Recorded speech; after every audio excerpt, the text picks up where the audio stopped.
One of the wonderful things I've done in lockdown is take a very small part in our young people's weekend event, Riverfest. I was also asked to share with them some of the story of Moses as Moses was rescued from the bulrushes. And it was, for me, it was just a great reminder as I saw those young people that although we may feel that we are small and insignificant, we make a difference in our world. And we all have an important role to play. Moses was only rescued from the river.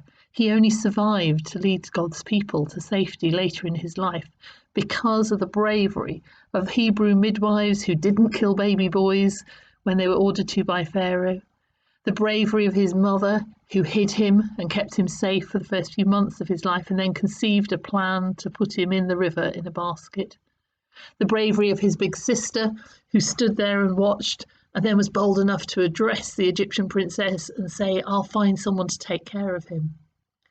And the bravery of the Egyptian princess, who I think is sometimes forgotten, who behaved in a way that was very countercultural as she stepped out to take care of that baby and raise him in her household. I've been reminded today of Moses as well, and that even when he was older, things were not always plain sailing.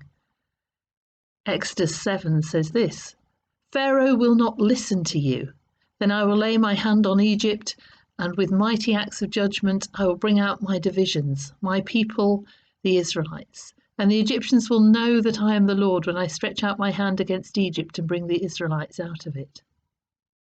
Pharaoh will not listen to you. I just wonder how discouraged Moses felt as he was told by God to go and talk to the most powerful man in the land about the injustices that were going on, about the pain and the suffering of God's people, and to demand that Pharaoh let his band of slaves, so useful to the Egyptian economy, go free. Pharaoh will not listen to you. I think if I'd been Moses, I'd have been very discouraged.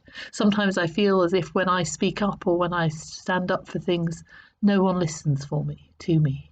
And I'm sure we all have times like that. It was great to encourage those young people at Riverfest to stand up, to say things, to not be afraid of being too small or insignificant, to know that we can make a difference. And the other encouraging thing I find from that passage in Exodus 7 is that God actually had plans. He was going to do what he purposed. He was going to lead his people to freedom. But in order to do that, he needed Moses to still play his part, even though Moses might have felt it was a very ineffective one. If we fail to take our part in God's story, then God's story will not happen in the same way. So this week, as we step into another week of this brave new world that is so different, don't be afraid to try to make a difference. Don't feel that we're too small and insignificant to play our part. And remember Moses, remember the brave people behind his story. Without them, he would not have been able to go to Pharaoh and demand that God's people were set free, and he would not have been able to lead those people to freedom. So have a good week, despite the rain, and God bless.